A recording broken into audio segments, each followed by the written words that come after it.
नमस्कार। आज के मुख्य समाचार इस प्रकार हैं। प्रधानमंत्री नरेंद्र मोदी देश के 103 अमृत भारत रेलवे स्टेशनों का आज राजस्थान के बीकानेर से वर्चुअल उद्घाटन करेंगे। 18 राज्यों के 86 जिलों के इन स्टेशनों को 1100 करोड़ रुपए की लागत से विकसित किया गया है। आतंकवाद के खिलाफ कड़ी सैन्य कार्रवाई के बाद अब इस मोर्चे पर दुनिया में पाकिस्तान को बेनकाब करने के लिए भारत की कूटनीतिक मुहिम कल शुरू हो गई। 7 में से 2 प्रतिनिधिमंडल विदेश गए।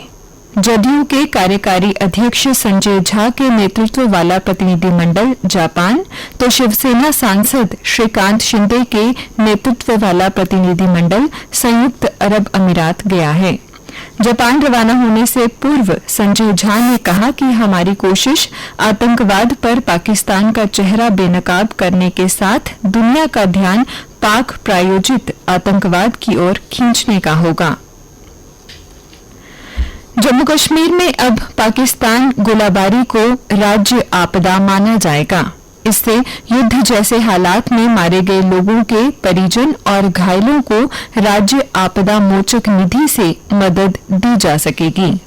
पुंछ राजौरी के दौरे के दौरान उपराज्यपाल मनोज सिन्हा ने घोषणा की है कि जम्मू कश्मीर में पाकिस्तान की गोलीबारी से पीड़ित परिवारों के एक सदस्य को सरकारी नौकरी दी जाएगी। उन्होंने कहा कि प्रभावित परिवारों के पुनर्वास को सर्वोच्च प्राथमिकता देंगे।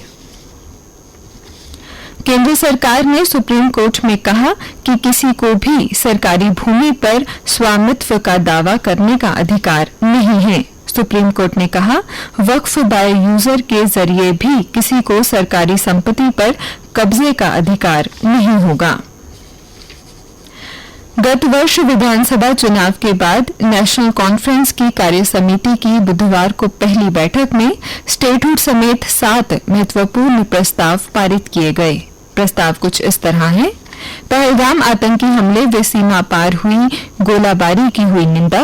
जम्मू कश्मीर के विशेष दर्जे की बहाली के लिए पार्टी की प्रतिबद्धता की पुष्टि। जम्मू कश्मीर को तुरंत पूर्ण राज्य का दर्जा बहाल करने का आग्रह किया। संघर्ष विराम की घोषणा का स्वागत व दोनों देशों के बीच वार्ता की अपील। घोषणा पत्र के प्रति प्रतिबद्धता व लोगों के अधिकारों के लिए राजनीतिक और संवैधानिक प्रयासों को जारी रखना। फंसे हुए पर्यटकों को दिए गए स्थानीय समर्थन को स्वीकार किया गया। दूसरे राज्यों में कश्मीरी छात्रों, व्यापारियों और निवासियों के साथ होने वाले उत्पीड़न की निंदा। केंद्र से सुरक्षा और सम्मान सुनिश्चित करने का आग्रह। जम्मू और श्रीनगर में तबादले पर ज्यादा HRA वसूलने पर सख्ती। कर्मचारियों को तबादले के बाद सिर्फ 6 माह ही मिलेगा आवास भत्ता। श्री अमरनाथ की वार्षिक तीर्थ यात्रा पर देश विदेश से आने वाले श्रद्धालुओं को त्रिनेत्र एक सुरक्षित, शांत, भयमुक्त और विश्वासपूर्ण वातावरण उपलब्ध करवाएगा। सूत्रों के अनुसार श्रद्धालुओं के लिए तैयार किए जा रहे सुरक्षा ग्रिड को त्रिनेत्र नाम दिया गया है। कश्मीर में दोनों यात्रा मार्गों पर 20,000 जवान होंगे तैनात। जम्मू कश्मीर पुलिस, केंद्रीय अर्धसैनिक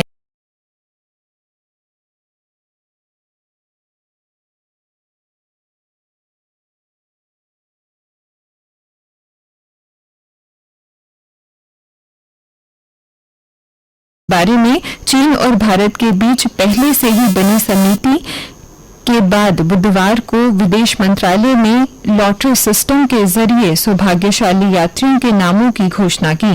750 यात्रियों को कैलाश मानसरोवर जाने का मौका मिलेगा।